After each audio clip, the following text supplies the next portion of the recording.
Hello. So let's do an example of strong induction. And so just like we've been doing in the previous examples, let's try to wrap our head around the predicate. And also in this case, we're doing a sequence. And so let's kind of wrap our head around like a sequence and what we're talking about. So let's read it. So we want to define a sequence recursively as s sub 0 is equal to 1, s sub 1 is equal to 3, and then our definition for the nth term is s sub n is equal to 2 times the previous term minus kind of the previous 2 back term. And that's going to be true for n is greater than or equal to 2. So this is our definition for n is greater than or equal to 2. And then the 0th term is 1, the first term is 3.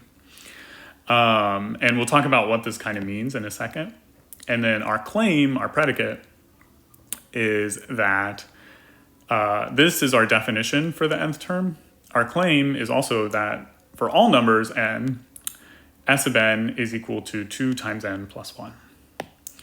And so let's kind of wrap our heads around this. So a sequence is just a list of numbers. And so, our 0th term is going to be 1. Our first term is going to be 3. And then we have dot, dot, dot. And then our nth term is going to be 2 times s sub n minus 1. So 2 times like our previous term minus our previous term. So we're going to go back to. So this is like our 0th term. This is our first term. We also have a second term, which we don't know what it is yet, but we'll talk about what it is. And then dot, dot, dot. And then our nth term is kind of this whole thing right here. So these are kind of like the n's. This is kind of our indexing. And then these are the numbers in our sequence. And so let's kind of really talk about what that means. So for n is equal to 0, we know that s sub 0 is equal to 1. For n is equal to 1, we know that s sub 1 is equal to 3. So they tell us that. For n is equal to 2, s sub 2 is defined, so up here, this is the definition. S sub 2 is defined to be 2 times the previous term. So this is 2 times the previous term, s sub 1, minus the previous term, so s sub 0. So s sub 1 is 3, so this is 2 times 3 minus the previous term, so s sub 0, which is 1. So this is going to be 2 times 3 minus 1, so this is going to be 6 minus 1, so this is going to be 5. For n is equal to 3, this is s sub 3. And then again, the definition that we're given is that it's 2 times the previous term. So 2 times s sub 2 minus the previous term. So minus s sub 1. And we just figured out what s sub 2 is. S sub 2 is 5, right? So this is going to be 2 times 5 minus the previous term, so s sub 1. So that's going to be equal to 3. Minus 3. This is equal to 10 minus 3, which is equal to 7. And then, of course, we can keep going, dot, dot, dot, dot, dot. And then just the nth term in general, we define to be s sub n is equal to 2 times s sub n minus 1 minus s sub n minus 2. Or if we want to say n is equal to k, then this is the kth term. So we're saying that s sub k is equal to s sub k minus 1, and then 2 times s sub k minus 1 minus s sub k minus 2. Sweet. So that is the definition. That's just what we're given as our definition. That's our sequence. But now let's talk about the claim. So the claim, the predicate, is that not only do we have this definition up here for our sequence, but we also have another way to calculate our sequence. Our other claim is that s sub n is equal to 2 times n plus 1 for all n. And so what is that talking about? Well, that's saying that, for example, this term right here, this n is equal to 0, what that's saying is that maybe this is also equal to question mark 2 times the n value, so 0 plus 1. Well, 2 times 0 plus 1 is just 0 plus 1, which is equal to 1. And 1 is, in fact, equal to 1. That's true. The claim for n is equal to 1 is, again, that s of n is equal to 2 times 1 plus 1. So this is, question mark, claim, 2 times 1 plus 1. And 2 times 1 is 2 plus 1, that's equal to 3. 3 is, in fact, equal to 3. Nice. And now let's do it kind of on a couple more. So let's get rid of this stuff in the middle because we already calculated what they are. And so we know, just from our calculations, from our definition, that s of 5 is equal to, or excuse me, s of 2 is equal to 5, s of 3 is equal to 7. And then the claim is that this is question mark equal to 2 times the n value, which is 2 plus 1. 2 times 2 is 4 plus 1 is equal to 5. So that's true. And then again, for n is equal to 3, the claim, so question mark, is that this is 2 times 3 plus 1. So that's 6 plus 1, which is equal to 7, and that's also true. Nice. And then p sub k, so let's kind of write down p sub k. So p sub k is, our predicate is that the definition of s of k, all of this, is in fact equal to 2 times k plus 1. So that's our predicate. And so let's walk through it. And another thing that's different from normal induction with mathematical induction, or excuse me, with strong induction, is that in normal induction, we just need one base case.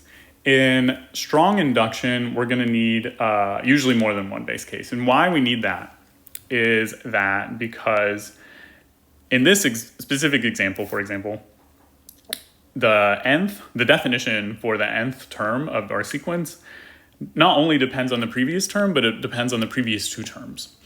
And so we need our predicate to be true for not only the previous term, but also the previous two terms. And so we need to do two base cases in this specific instance because we depend on the previous two terms.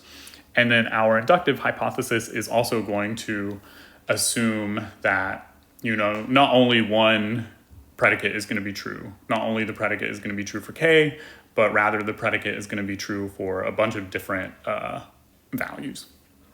So let's actually write down this proof. So our base case, as we just talked about, our base case is going to be 2 because we have to use the previous two terms and not just the previous term. And so our base case is going to be n is equal to 0. And so s sub 0, which is equal to 1. The claim is that, this is equal to 2 times 0 plus 1, which is 0 plus 1, which is equal to 1. And so that is, in fact, true.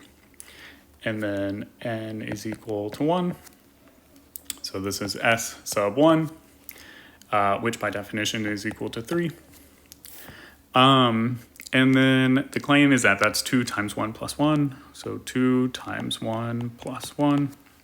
So 2 times 1 is 2 plus 1 is equal to 3. So this is 3. And these are, in fact, equal. Sweet.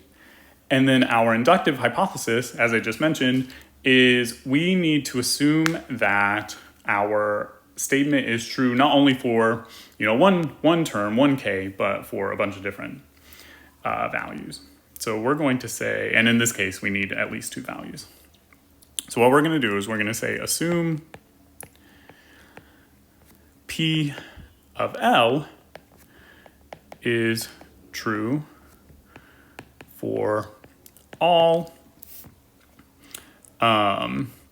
0 less than or equal to L less than or equal to K.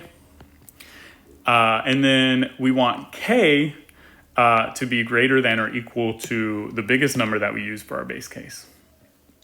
So we can either say less than or equal to 1 to indicate that K is, or I'm sorry, that's not right. So we want K to be at least as big as our 1. So we want to say for some K greater than or equal to the biggest number that we use in our base case, which was 1. And then again, because we're doing strong induction, we're assuming all of the predicates are true between 0 and whatever K we choose, where K is greater than or equal to 1.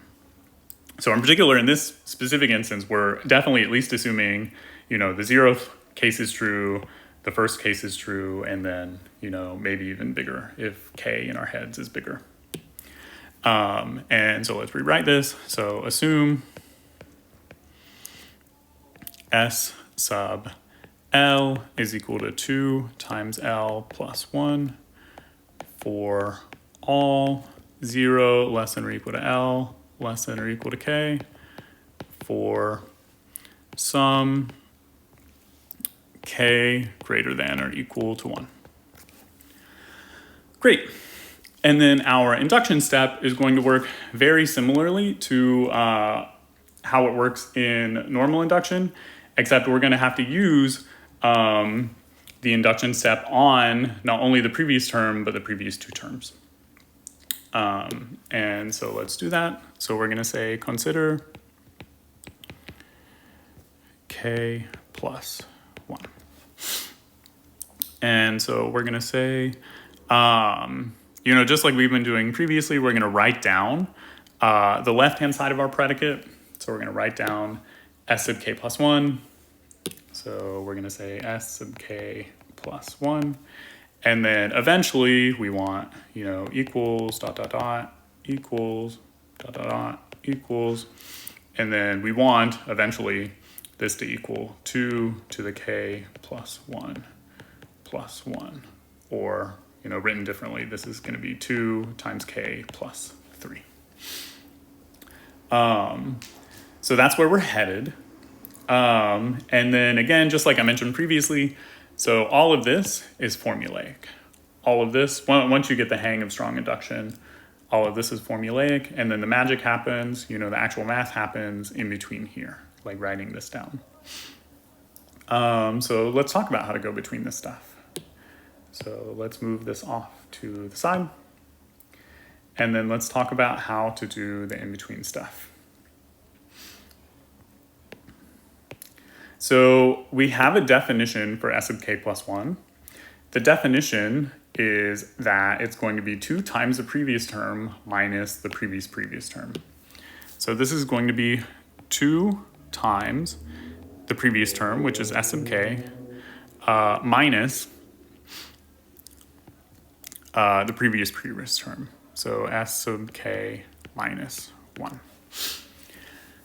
And then now, the good thing is that we have our inductive hypothesis is true for all of the previous terms, not just, S sub K, but also S sub K and S sub K minus 1. Or not just S sub K, but also S sub K minus 1.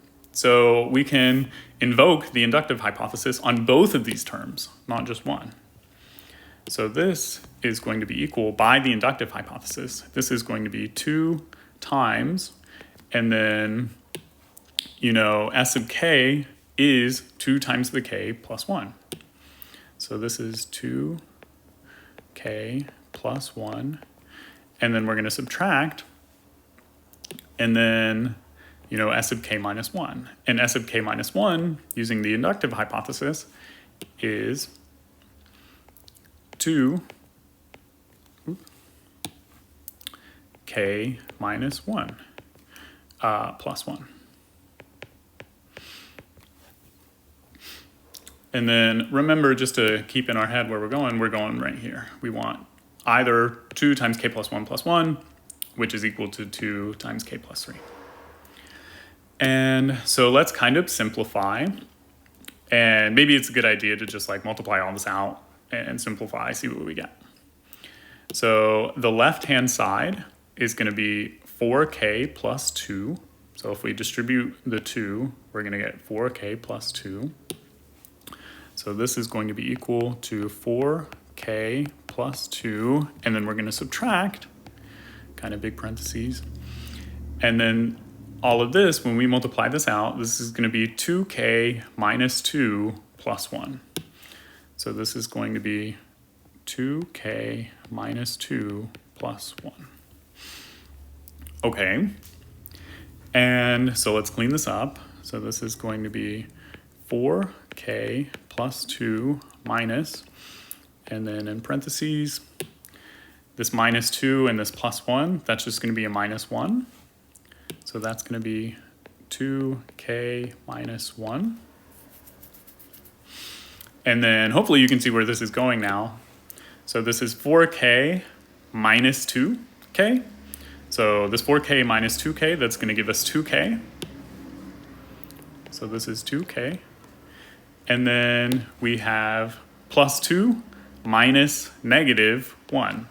So when we subtract a negative, we add it. So this is going to be 2k plus 3. And now we're done. We can rewrite this if we really want to. We can rewrite this as, so let's do kind of one more step. Although, you know, that's kind of where we were headed, but let's do like kind of one more step. So this is 2k plus 2 plus 1, which is equal to 2k plus 1 plus 1. Nice, nice, nice, nice. So that is in fact where we were headed, and now we are done. And so, you know, we'll write down the conclusion in a second, but hopefully, you know, it's clear now at least the practical difference between mathematical induction and strong mathematical induction is that we needed to invoke the inductive hypothesis for both of the previous terms in this case. And so we needed to write down our inductive hypothesis to be true, not only for one term, but for a bunch of different terms. But sweet. So now we have that, you know, the statement is true for some base cases. It's true for, you know, a bunch of different terms. And that implies that up to some k, it's true. And so that implies that it's true for k plus 1. And so that implies that it's true for all n. So we can say, therefore,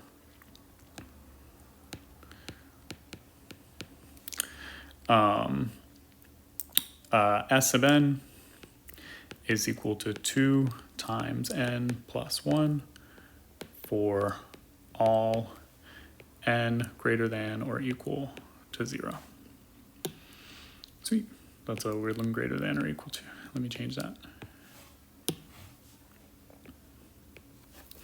All right.